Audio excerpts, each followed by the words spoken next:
I want to tell you a story of a person a while ago who walked in to the doors of Journey on a Sunday morning. And they would self-describe their life in pretty significant turmoil, lots of questions, lots of heartache, lots of uncertainty. They would tell their own story and say it was semi-miraculous. I kind of got through the door of a place, that I got here. That day, they interacted with some people.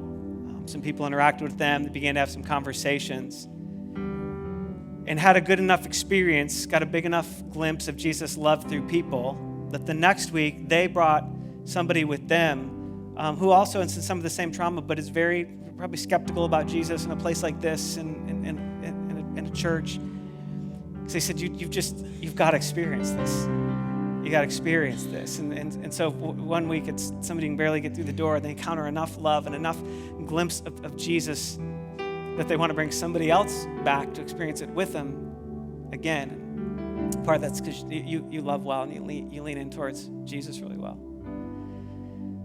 I'll tell you a story. About a year ago, there was a parent sitting in this room last summer.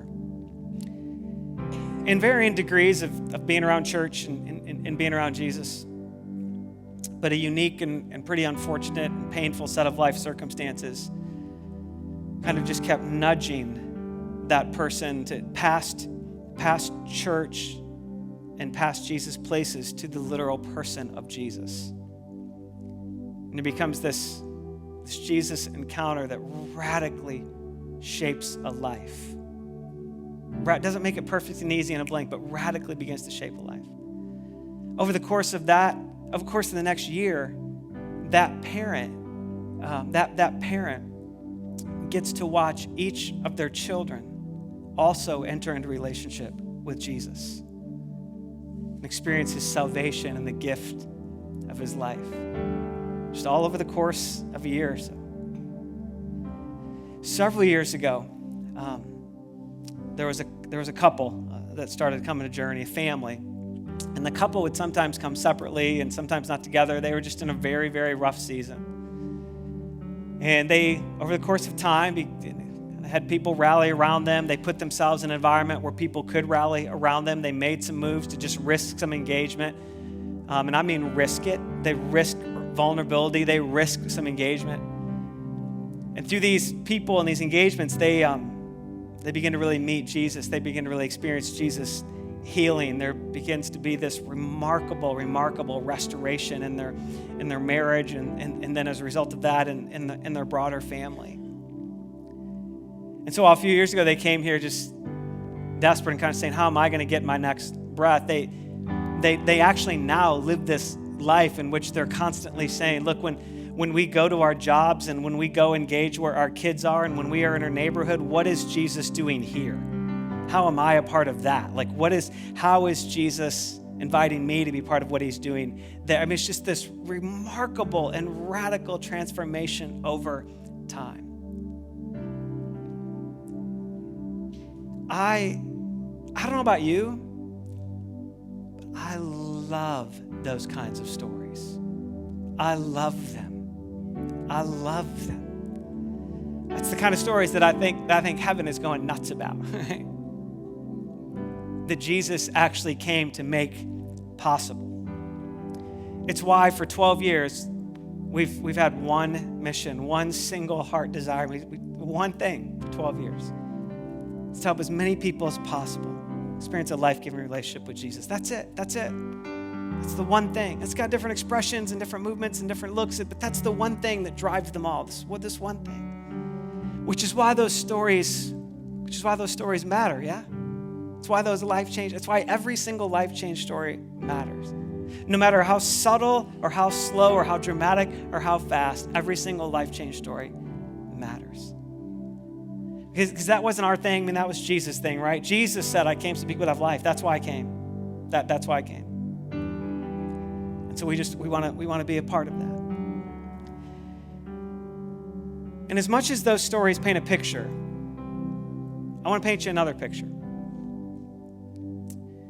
It's the picture of kind of fall around here, late September, early October, late October. It's the picture again of kind of a new year, January, February.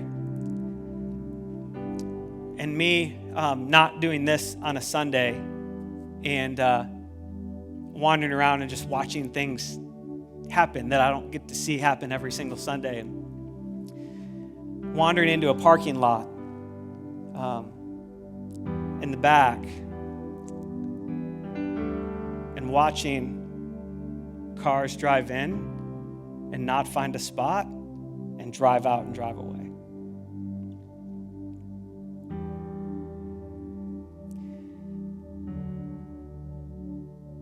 And I watch it. And I watch it, and at the same time I hold these stories, and do you automatically see the tension those stories create? Do you automatically see like the wrestling of the soul that begins? I mean, it doesn't take long, right?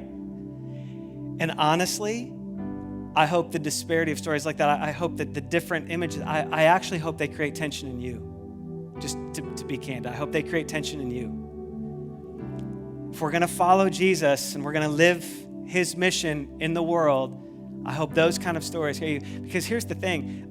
If you want to find times in the story of God where Jesus was angry, it was always when it was hard for people to get to him.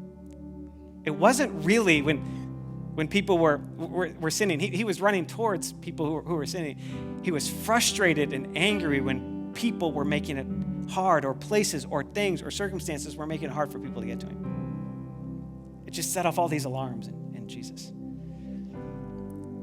And so when we hold those two and we just realize, look, we've got some limitations in this building. Here's what we can't do. And here's what we'll refuse to do. We'll refuse to be complacent. We will resist for as long as we live, we will resist complacency. Complacency is one of the fastest killers of the soul. It's one of the most slippery slopes. We launched out of a church called Kentwood Community Church that was pastored for a long time by Wayne Schmidt. Wayne Schmidt said to me, one of the first things he said when we planted 12 years ago, he said, John, I'm begging you. After every milestone, please watch out. Please watch out for the creep of complacency because it kills souls. And it's true. It's true. So we got to make a move. So you say, well, what's the move, right? I mean, we've got this thing of, okay, let's help as many people as possible experience full life in Jesus, right? We're not going to argue each other about that. That means, of course, that's what we want to do. So the next move is, well, let's just build a bigger building, right? I don't know if you've noticed, we're landlocked. There's not a lot. Part of the reason we have a parking problem is there's not many places to go, right? And here's the thing. When we moved in, people were like, hey, can you buy that land back there? It wasn't full. It didn't have anything. Can you buy that land? Can you buy that land? Can you buy that land? I mean, and maybe the answer was yes, but really the answer was no. For one, we couldn't afford it. We just weren't going to do that. And I actually think that was God's sovereignty not allowing that to be open for us, not allowing us to have the money to do it, because it put us in a place where we had to hear what Jesus would invite us into next, which led us to this thing of saying, look, really, we're not called to build bigger buildings. What we're really called to do is launch 5 locations in the next 10 years, 5 life-giving locations in the next 10 years, and say, okay, how do we do that? How do we launch people out of here? How do we go other places? And that can look like 100 different things, but how do we do that? And so we made this move towards Middleville, and if you don't know, a little over a year ago, there was a small fire there, and we've been recovering, and now we're over a year into that, and insurance red tape, and one day there will be just a tragic comedy written about the last year in that whole ordeal. But there's actually movement, right? I mean, look, we can even actually see movement. There's actually built what looks like, yes, you should applaud it and celebrate it and all those good things, right? I feel like I should say to you, I always knew it was going to happen. I'm just going to be honest with you. Last year, there have been days where I thought, yeah, we're done, right? Okay? But there it is. It's finally starting to move and take shape. But here's the thing. Buildings take time, right? Even once they're in motion. So what we've got to ask is this simple question. Hey, what are we going to do this fall? Because there's another fall coming. There's more people coming, and it's more people you're inviting, right? That's how the largest majority of people still come here, is because somebody invites them. I can tell you what we can't do. And you already know, right? we can't do what we've done the last 2 years. Right? We thought we were going to launch Middleville. Obviously, we didn't get to do that fast enough. That's still coming, but we can't just sit here and wait for that for another fall. So what are we gonna do with that? Well, we don't know everything yet. Let me tell you what we do know. We know we can't do the same thing we've done again. We know that building's not ready to be moved into yet in a fully functional, invite people sort of way. So what we do have to figure out is how this fall do we navigate adding a third service to the life of Journey. And that's what we know. Now let me tell you what we don't know. We don't know what it looks like. It might be a third service right here. It might actually be mobile for a while in Middleville. It's maybe. We'll see, right? We're talking about it. Staff's talking about it. Advisory team's talking about it. I met this week with 3 focus type groups just talking about that and other things and just listening and saying, okay, what are we going to do? Because we know we can't do the same thing again. We know we can't do the same thing again. We got to continue to create more space. I'm still inviting people. You're still inviting people. There's still people who haven't been invited. They're finding us too. But if we really want to help as many people as possible experience full life in Jesus, we can't spend another fall in that, right? And we've tried to be creative with parking. And for those of you that park off-site behind the mall and at the library and at the bank and even way over in front of Little Caesars, for those of you that do that, thank you so much. Thank you so much. We've tried creative seating, and for those of you that have tried creative things with seat, thank you so much. Thank you so much. We've tried, and we've got to make another move. Now, what I know is we have to do it. What I don't know is exactly what it's going to look like. Can I tell you one more thing I know? I just know human reality enough to know that some of you, as soon as the words got out of my mouth that we got to get to a third service, some of you wouldn't do it out loud, but internally, and you quickly started scrolling other churches. Okay, maybe not that far. Okay, but listen. Let's be honest with one another. Let's just have a moment of candidness if we're going to talk about living the mission and pushing against complacency. Let's have an honest conversation. Does anything like that take some sacrifice? Of course. I'm not going to stand up here and say it'll be the easiest thing we've ever.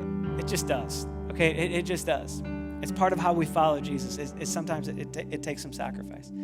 But I also want to help you see the dividends of that, the return on potential sacrifice.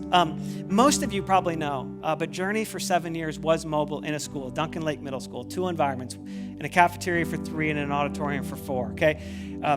You probably know at least some of that history.